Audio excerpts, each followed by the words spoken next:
Now, you can tell a lot about the body by the pH of your saliva and your urine. And you can get very inexpensively these little pH strips right here. I don't know if you can see that right there. Oh, back here. Okay, there you go. So basically what you do is on the front here, you see you have the different pHs and you just like strip that off and you put it in your mouth, and then you can match your pH to whatever it should be, okay? Same thing with the urine. Now, what you need to know is this. pH goes on a scale from 1 to 14. Right in the middle is 7. That's neutral. So anything above 7 is more alkaline, and anything below 7 is more acid. And the other thing you need to know is that when you're talking about body pH, you're talking about a lot of different pHs. And so when someone says, oh yeah, everyone needs to be more alkaline, you have to ask them what part of your body you're talking about. They're probably talking about the blood, okay? They're not talking about the stomach. So each tissue in your body has a different pH. And so the reason why I like measuring the urine and the saliva is that it's very easy. You don't have to withdraw blood. You just need to get one of these, which is only like $6 or maybe $10. And then you can check these things periodically to see what's going on. The other point I want to bring up is that this only gives you one little indicator or clue about what's going on with your body. There's a lot of other pieces of information you're going to align to that to see if you really have this thing. So just because your saliva or urine is too acid or too alkaline doesn't really give you the full picture or a really accurate diagnosis, but it can give you a clue of what's going on inside. All right, so the first thing we're going to start with is the urine pH, okay? So normally the pH of the urine should be slightly acid. It should be between 4.8, okay, to 7.8. However, I would say an average around 5 to 6, but it can go a little bit higher. Okay, so what is urine? Urine is filtered blood, okay? And your kidneys do a great job of recycling everything it can. It's very, very efficient. So it's going to take proteins, it's going to take vitamins, it's going to take minerals, etc., and conserve them and pull them back in the body. But if you can just see what the pH of your urine is, you can get some pretty cool information about what's going on inside. So if your urine is too alkaline, okay, let's say it's an 8 or a 9, it could be because you're drinking too much alkaline water. Some people have bought this machine to alkalize their water, and I've seen people with a urine pH of a 9 by just drinking too much of this water. So that's like way, way out of range. It could be because you test yourself right after you ate, okay? And that can also throw off the pH. So you don't want to check yourself right after you ate. It's best to do it like 2 hours before you eat.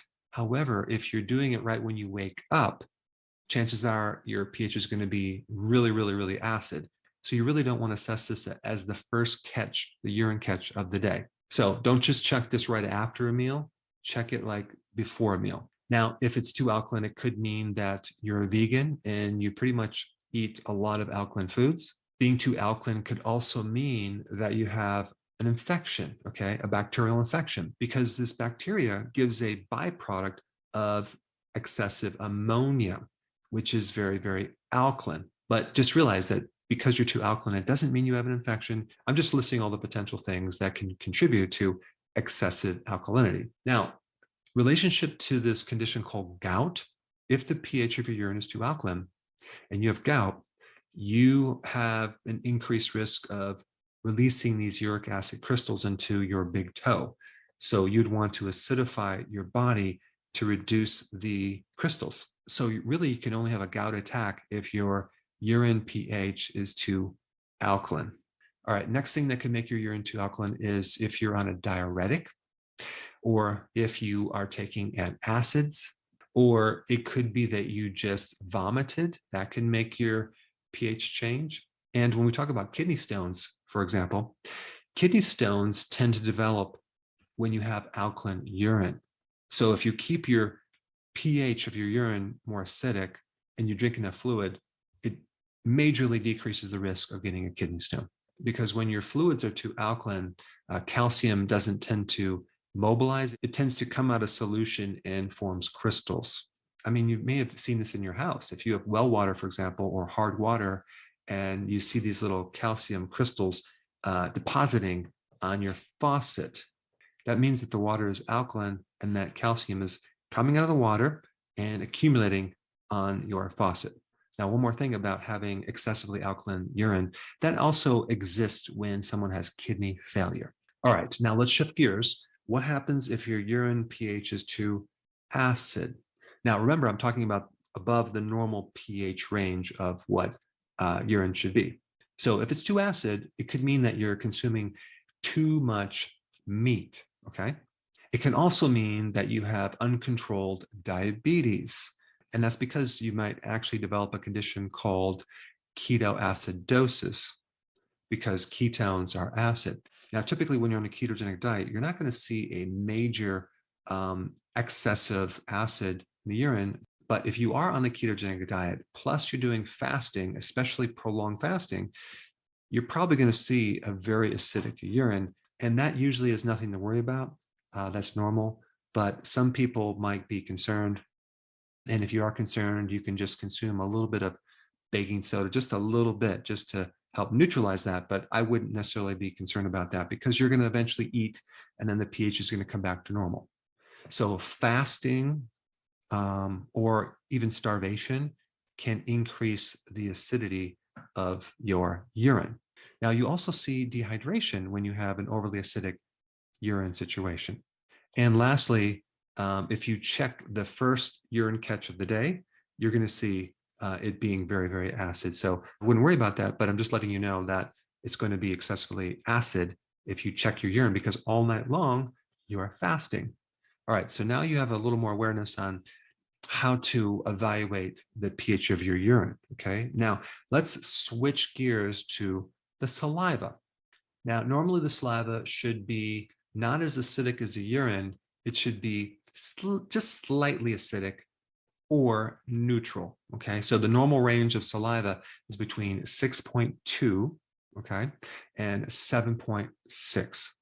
Now, one purpose of saliva is to help flush out the carbohydrates in your mouth and the acids that contribute to feeding bacteria, okay?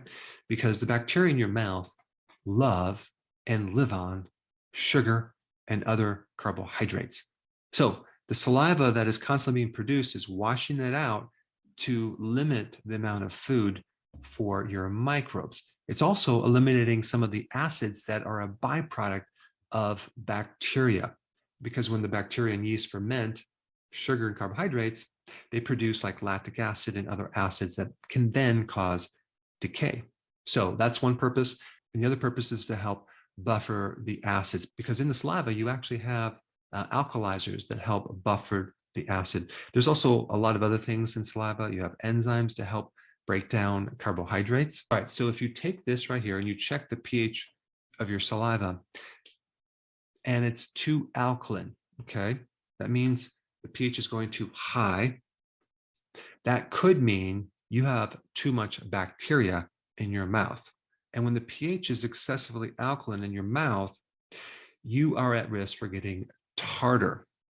And tartar is more of a advanced dental plaque situation. It's crystals building up because you have, number one, bacteria, and number two, your pH is alkaline. So remember when I talked about calcium kind of coming out of solution when you're too alkaline? Same thing applies here. So you're getting calcium deposits on your teeth, you get calcium deposits in your kidney as kidney stones, and you can get calcium deposits in your joints as arthritis, or calcium deposits in your heart as plaquing. So calcium deposits have a lot to do with pH. And by the way, if your blood is excessively alkaline, you might have a tendency to get tetany. That's like a little twitching or a muscle cramps.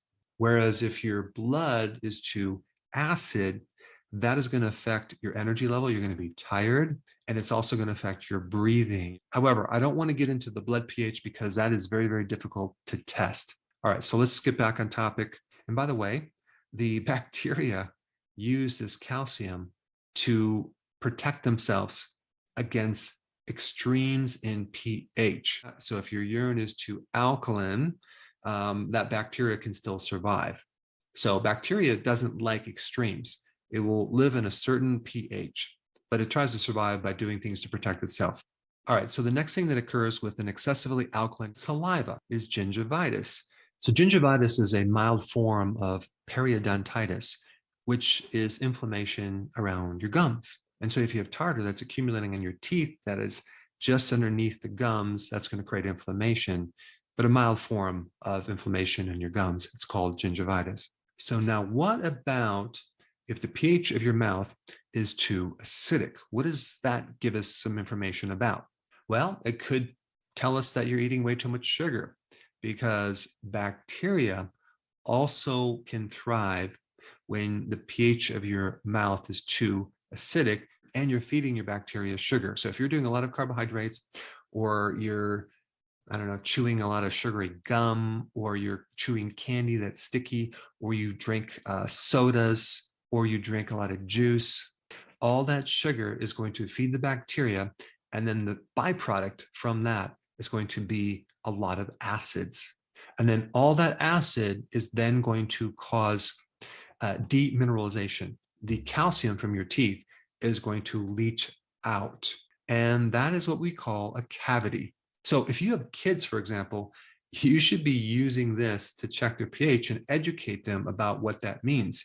You can just tell them like, wow, your pH is too acid because you're feeding your bacteria in your mouth all this sugar, and that's going to lead to a cavity. So that might motivate them to stop eating sugar.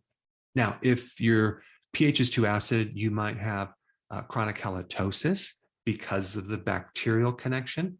They produce excessive certain gases, and you might have more of a severe infection in your gums. That's called periodontitis. So with excessive alkalinity and excessive acidity in your saliva, you can have bacteria. All right, so now the big question, what do you do to correct the extremes in pHs, whether something is too alkaline or too acid? Now, there are a lot of videos I've done on maybe taking apple cider vinegar or eating certain things to bring the pH back. But ultimately, the best thing you can do is just to focus on eating healthily, okay? And what does that mean? Eating correctly, that is going to be your best bet to correct the different pHs that occur at the different places in your body versus doing other things to try to like patch up this problem.